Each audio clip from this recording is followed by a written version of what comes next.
Every representative of the 73 districts must be an executive member of that formation structure, because we know our people, we lead our people, we know exactly those that can make it work better, and not the executive. The executive doesn't know anyone in my district that they can put on that development council that will advocate for the development in my own district. They don't. And I give you an example. Like I asked the minister, they will select people. Most of the people on the district level really cannot read and write. But they will put people who will use their finger thumb to sign, and they are responsible to make decision for the district, how it will be developed. Now, there is nothing wrong with that. But I want us to look at the country. We have so many high school graduates who are literate, who can read and write. We have so many bachelor degree holders who can read and write, who can digest, who can come up with formulation, who can be able to be innovative on the development aspect. They will not include them there. When I asked that question, they called me to order, and the minister said, well, nothing in the local government act that talks about educational level. So that particular portion, I'm on judicial, we have it. I will make sure we amend that portion, because we have thousands of graduates that cannot get jobs. Imagine if we structure that council with educated, brilliant, let's say people who are draftsmen, people who are mechanically inclined, people who have electrical background, people who have building background. They will be able to make a better decision than the people that the internal affair just handpicked that cannot read and write.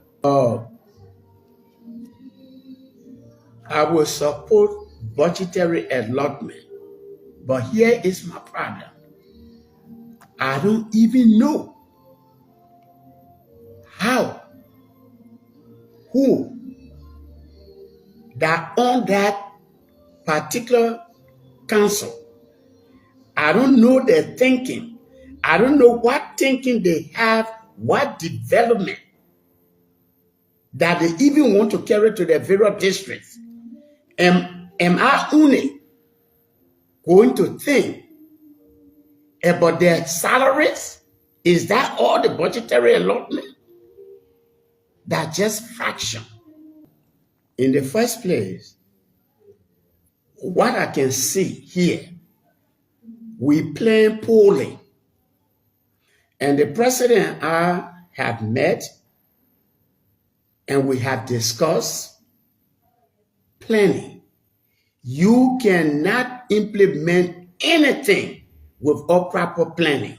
One, you cannot say, I want to have service center, and you have no idea what structure will host the service centers.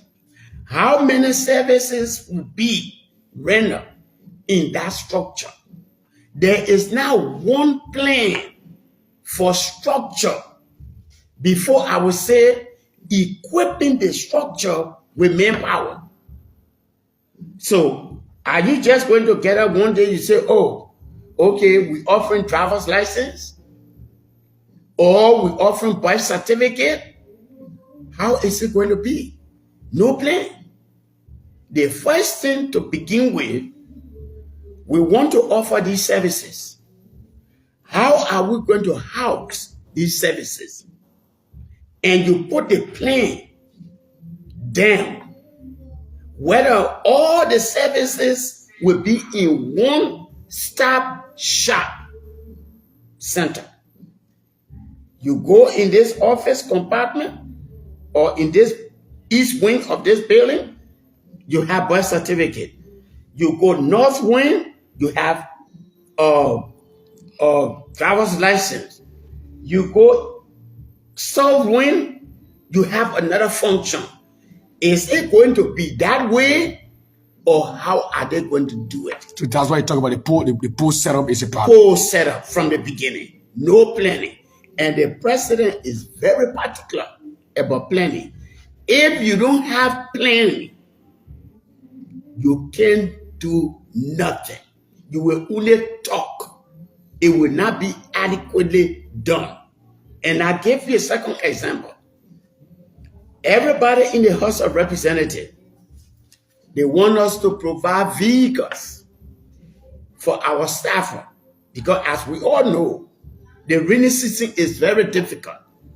It's difficult to get transportation to work because we don't have public instruments. We don't have public buses. They want to allot $700,000 to buy buses, but they do not even have the first structure where the buses will be maintained, how they will be maintained, where they will be kept. Is not there. So as soon as the buses arrive, they will be new. But when the brake shoe is finished, then they cannot even repair the brake shoes. They will park that bus and it will remain parked there until it gets rotten. Poor planning.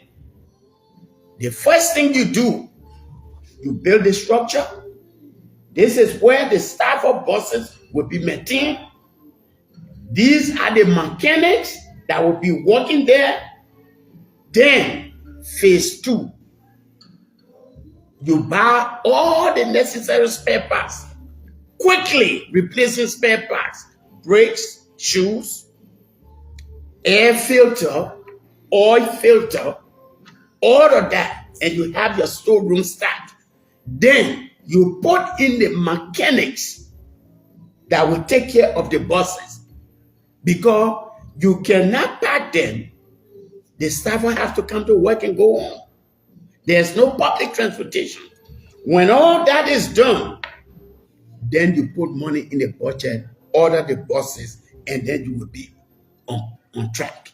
But they allot money in the budget. We had no structure. We had no management team. We had no mechanic.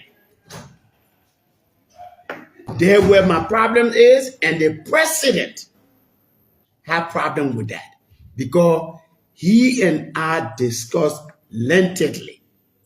It is necessary for ECOWAS delegation to come because of the crisis within the legislature, the first branch of government. My only problem I have with that is that the time that they arrive, we are not given adequate information. We will meet with them as a legislature. The second problem,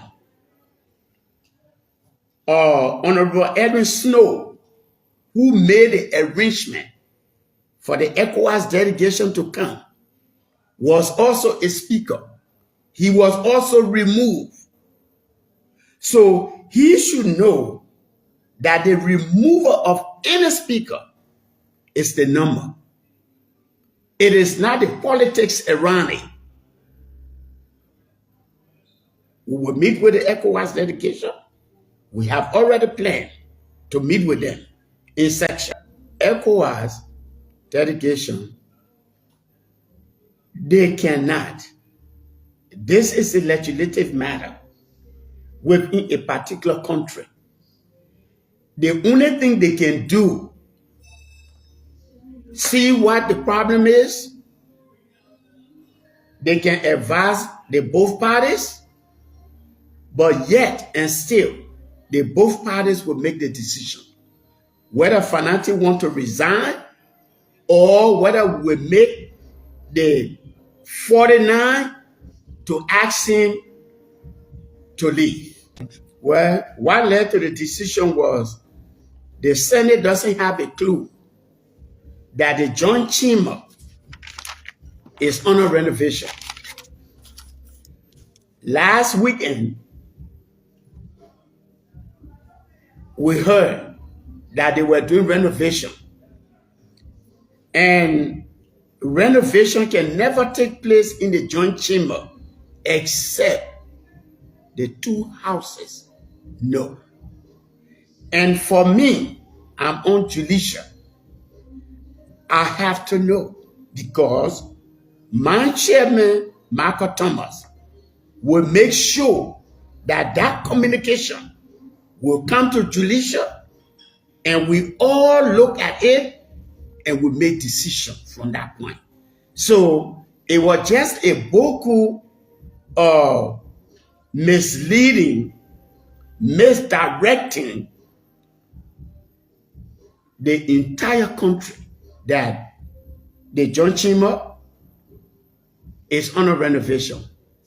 It's false because I don't know anything about it. I'm on judicial committee. I had a radio show where I informed because my district were having the mixed feeling. Why is it that we want to move the speaker? And I explained to them there are many, many reasons, but every representative in the House have their own reason. I cannot speak for them. But for me in particular, I have lost confidence in the speaker's ability to lead. He just cannot lead. He's not a leader. I would like the Liberian people to know that the 55th, there are many of us who are freshmen, but we've been around in politics since the 70s when we were student leader on BWR, on Cottington University College as students. We are ceasing because we were brought up underneath seasoned politicians. And we know the structure. We know the functionality. We know how government works. So we come to the table with all the ingredients to make this government succeed. We have been left behind. Look in West Africa. Go to Ghana. See the airport. Our vice president leave from here. Go to the hospital in Ghana. Our senators leave from here. Go to the hospitals in Ghana. Why we cannot build ours? Liberians should be happy that I'm not president, because one person would not leave this country to go to another country for medical checkup if we can fix ours.